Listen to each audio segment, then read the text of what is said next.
بصوا انا نزلت جبت فراخ من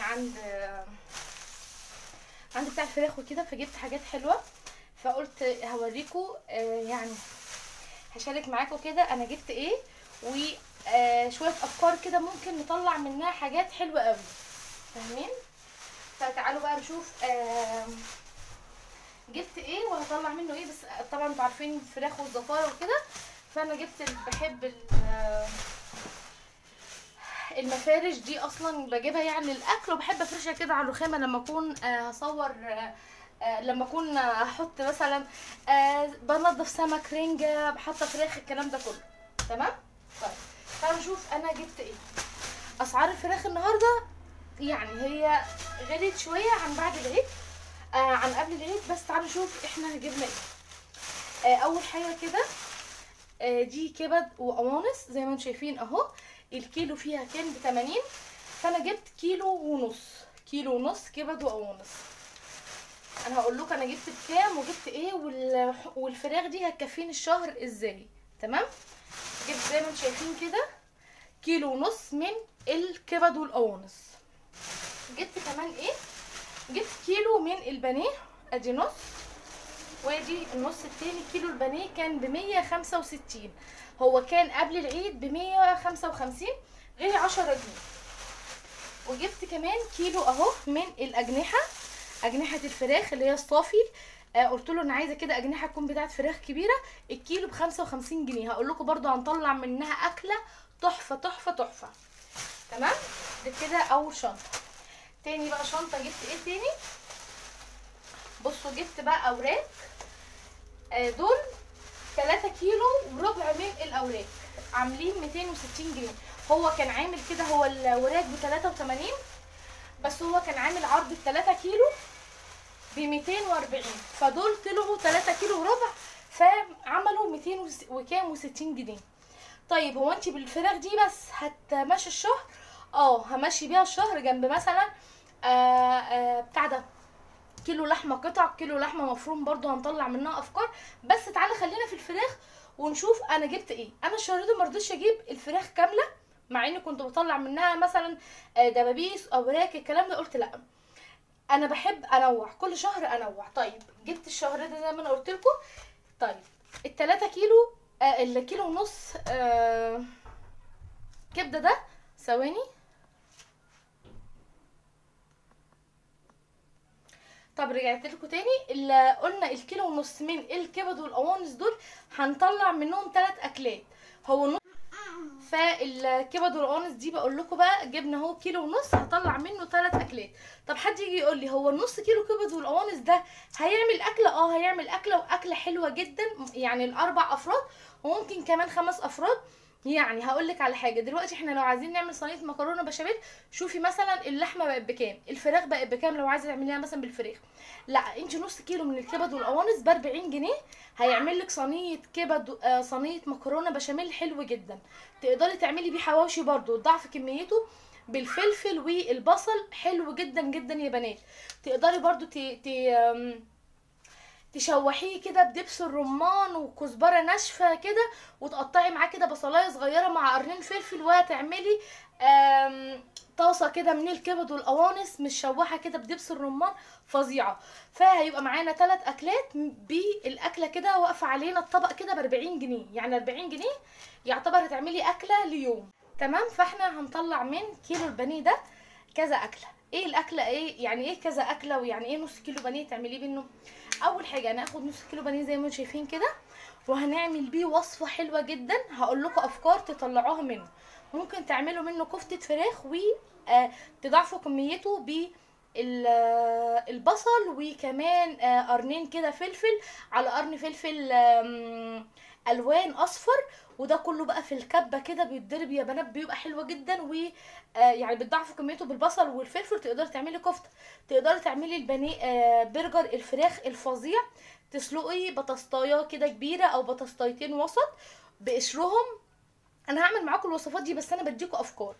وتحطي بصلايه صغيره، وكمان تضربي على النص كيلو بانيه ده، وهيطلع لك كميه مثلا تعملي مرتين برجر، او تعملي اصابع. يعني بص هنعمل منه حاجات حلوه قوي. والنص التاني ده انا هخليه كده بانيه عادي جدا لايه قولوا معايا، يعني هعمله بانيه عادي ببيض وبقسماط او شوي على حسب. فبرضه ممكن اطلع من كيلو البانيه ده مش اقل من 3 اكلات او 4 اكلات كمان. خلاص طيب هنركن بقى الكلام ده على جنب. احنا كده عرفنا الكبد والقوانص والبانيه. الاجنحه زي ما قلت لكم، الكيلو الاجنحه بيبقى حوالي من 8 ل 10 ل 10، يعني من 8 ل 10 من 8 من 8 اجنحه ل 10. فممكن بقى تعمليه مثلا كنتاكي، تعمليه على صينيه بطاطس بيبقى حلو جدا. فمعايا كيلو برضو اجنحه هنوع فيه. طيب تعالوا بقى نشوف الوراك هنعمل فيها ايه. انا جبت كده اهو، هنشيل بس دول كده على جنب. الوراك بتاعتنا ما شاء الله عليها صبحه وجميله. نجيب بس كده القطاعه بتاعتنا ونشوف احنا هنعمل ايه، هنقطعها ازاي مع بعض. ماشي.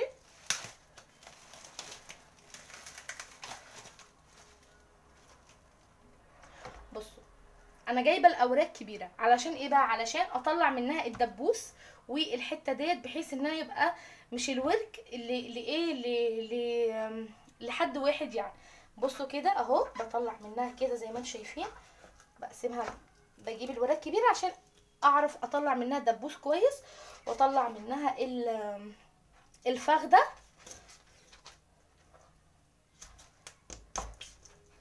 وعايزه اقول لكم الدبوس لما تجيبي الوراك كبيره شويه بيبقى الدبوس حلو يعني، والله ياكل، مش صغير زي ما انتم شايفين كده. تمام. ومعايا الفخده اهي. طيب هنعمل ال3 كيلو كده مع بعض ونشوفهم عملوا كام قطعه، هرجع لكم تاني. بصوا اول طبق طلع معايا كام قطعه. ادي قطعه، 2 3 4 5 6 7 8. بسم الله ما شاء الله. الطبق التاني هو غالبا 3 كيلو وربع اوراق كانوا عاملين 8 اوراق ما شاء الله. زي ما انتم شايفين الورك كبير جدا يعني. حابه بقى تخلي انت الورك كده وبعد ما تسويه تقسميه تمام، بس انا يعني بقول لا يعني بما اني يعني ايه بوضب وكده، فخلينا بقى ايه نقسم كل حاجه. نعمل وجبه دبابيس بتبقى حلوه قوي لما تعمليها كده بالخلطه الكنتاكي برضو، فاهمه. هنا بس هفصل العظمه دي كويس.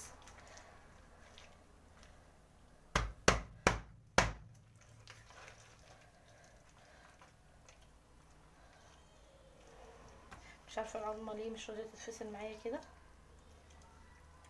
طيب هفصلها واجيلكوا. طيب ادي برضو الطبق التاني بتاع الاوراق، كانوا برضو 4، عملتهم على 8 قطع.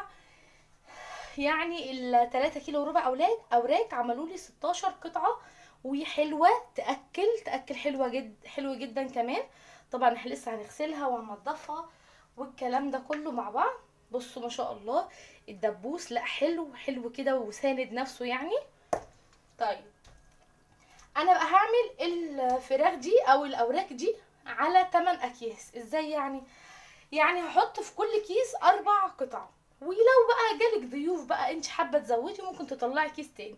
بس بصراحه انا هعمله كل كيس 4 قطع، مثلا 4 قطع كده من صفحه الفراخ كده مثلا. ده كيس. 4 قطع مثلا كده من الدبابيس كده، ده كيس.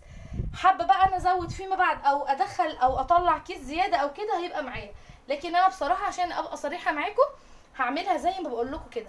طيب هيبقى معايا هنا ما شاء الله 4 اكلات من الوراك، و3 كبد وقوانص ادي كده 7، واكله من الاجنحه ادي كده 8، وهنقول 3 اكلات من كيلو البانيه، هيبقى معاكي 11 وجبه من الحاجات اللي احنا جبناها دي. طب انا تكلفه كل ده كام؟ 600 جنيه. 600 جنيه بالظبط.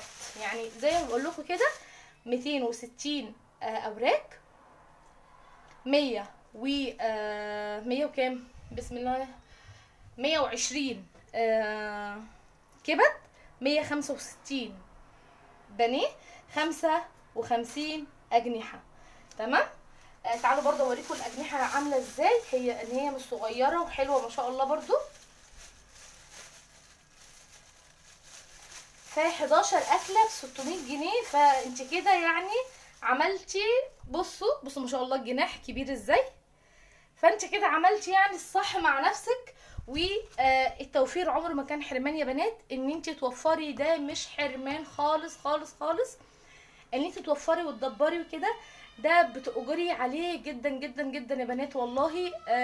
الوقت ده عايز ان احنا نحاول ان احنا نأقلم نفسنا كده على الظروف الاقتصاديه اللي احنا عايشين فيها. فب 600 جنيه فراخ هاكل، ب 600 جنيه فراخ هاكل فراخ، وكمان فراخ متنوعه طول الشهر. دي ميزانيه الفراخ بس، عشان ما حدش يجي يقول لي ب 600 جنيه هناكل لحوم طول الشهر. لا، هناكل فراخ بس.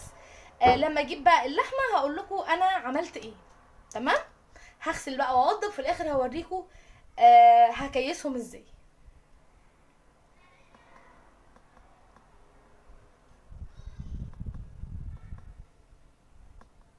بصوا بقى يا بنات، الحاجه اتغسلت اهي وبقت زي الفل. تعالوا بقى اقول لكم احنا عملنا ايه. ده كيس الاجنحه اهو. بصوا بقى غسلته وخليته قمر ازاي، فيه 8 اجنحه كبار جدا ما شاء الله.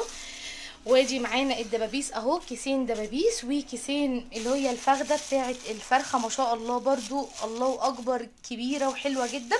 ادي كده معايا يعتبر 5 اكياس من الفراخ. ثانيه واحده ثبت الستاند.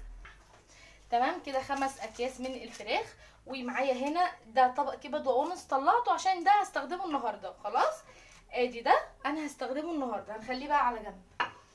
وادي هنا برضو معايا زي ما انتم شايفين كده طبقين البانيه مش هعمل فيهم حاجه. كل ما اجي اعمل وصفه هطلع. تمام. عشان بس انا النهارده مشغوله، لو ما كنتش مشغوله كنت عملت معاكم الوصفات، لكن الوصفات هيجي وقتها وهنعملها مع بعض. وادي الكبد والقوانص. تمام كده معانا. يعني بحيل بسيطه كده وبشويه افكار هتقدري ان شاء الله تملي بيتك بالخير. وزي ما قلت لكم واتفقت معاكم، التوفير مش حرمان يا بنات. انك توفري فانت ما بتحرميش بيتك وما بتحرميش ولادك من حاجه، لا بالعكس انت بتعملي لهم كل حاجه. انا اقدر اطلع كمان من البانيه ده اعمل منه شاورما واعمل لهم كريب، اعمل منه مثلا اعمل منه صينيه مكرونه، اعمل منه زي ما قلت لكم كفته، اعمل منه البرجر الفراخ. بصوا نوعوا يا بنات وان شاء الله ربنا يحسن ما بين ايديكم وتطلعوا افضل مني كمان. خلاص يلا اشوفكم في فيديو جديد. ما تنسوش اللايك والاشتراك للقناه.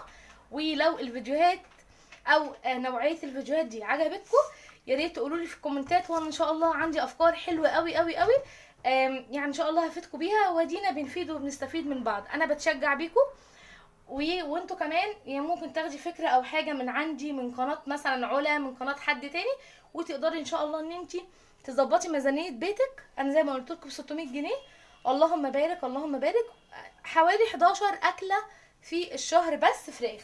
تخيلوا بقى لما نجيب جنبها بقى لسه مثلا كيلو لحمه مفروم. كيلو مفروم ده ممكن نطلع منه حاجات فظيعه. فان شاء الله استنونا بقى في الفيديو بتاع اللحمه المفرومه، هطلع منه حاجات حلوه قوي وهنضاعف الكميات بحاجات حلوه جدا جدا موجوده في كل بيت. فاستنونا في الفيديوهات اللي جايه. زي ما بقول لكم ما تنسوش اللايك، الدعم بتاعي وتشجيعكم ليا كده، واشوفكم في فيديو جديد. باي باي.